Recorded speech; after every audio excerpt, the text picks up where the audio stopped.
Pasukan Rusia kembali membuktikan keunggulan teknologi drone mereka dalam serangkaian serangan mematikan di berbagai front Ukraina.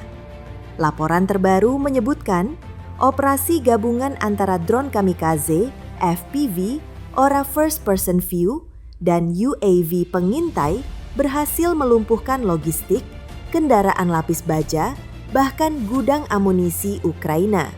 Berikut laporan lengkapnya dari tim kami. Pertama, sektor Krasnoarmeysk gagalkan rotasi pasukan Ukraina. Di front Krasnoarmeysk, unit drone operasi khusus grup Center Rusia dikabarkan berhasil mengganggu pergerakan rotasi pasukan Ukraina. Intelijen Rusia mengklaim serangan ini dilakukan setelah mereka memantau pergerakan pasukan cadangan Ukraina yang mencoba memperkuat garis depan. Akibatnya, pasukan Ukraina terpaksa mundur ke posisi sekunder, memperlambat respons ofensif mereka. Menurut laporan Institute for the Study of War, ISW, 8 Juni 2025, Rusia semakin agresif menggunakan drone untuk mengisolasi pasukan Ukraina di zona konflik, membatasi mobilitas mereka. Kedua, Donetsk Selatan hancurkan kendaraan lapis baja Max Pro.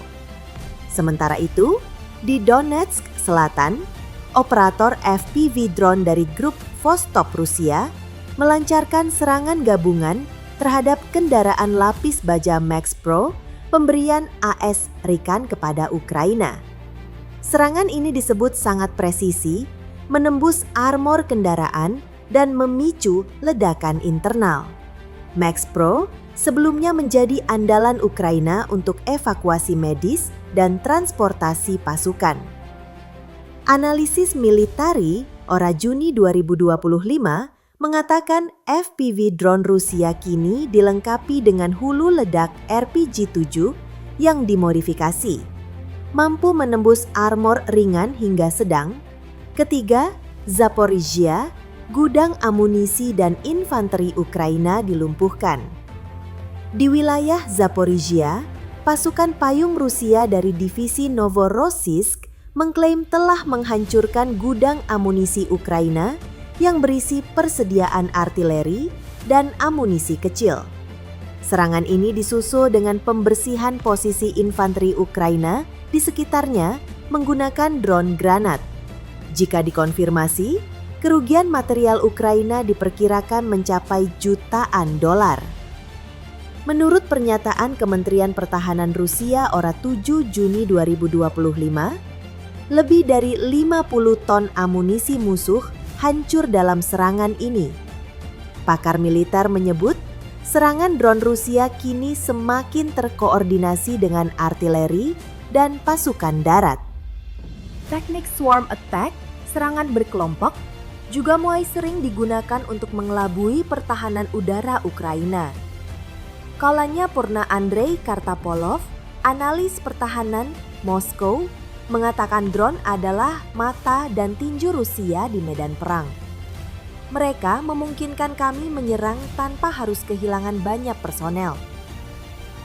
Sementara itu, pihak Ukraina merespon dengan mengatakan Kiev mengakui kerugian, tetapi menyatakan sedang memperkuat sistem elektronik jamming dan anti-drone seperti sistem Pokrova buatan lokal. Serangan drone ini memperlihatkan pergeseran perang ke arah peperangan asimetris, di mana Rusia memanfaatkan teknologi murah tetapi efektif untuk menggerogoti sumber daya Ukraina yang bergantung pada bantuan Barat. Laporan Rusi 2025 menyebutkan Rusia memproduksi 100.000 plus drone per tahun. Sementara Ukraina kesulitan mempertahankan pasokan akibat blokade elektronik komponen. Sementara Ukraina berusaha bertahan dengan bantuan sistem anti-drone terbaru dari sekutu, Rusia terus memperluas jaringan drone mereka. Konflik ini semakin membuktikan bahwa perang modern tak lagi hanya tentang tank dan pesawat, tetapi juga tentang siapa yang menguasai langit dengan teknologi drone.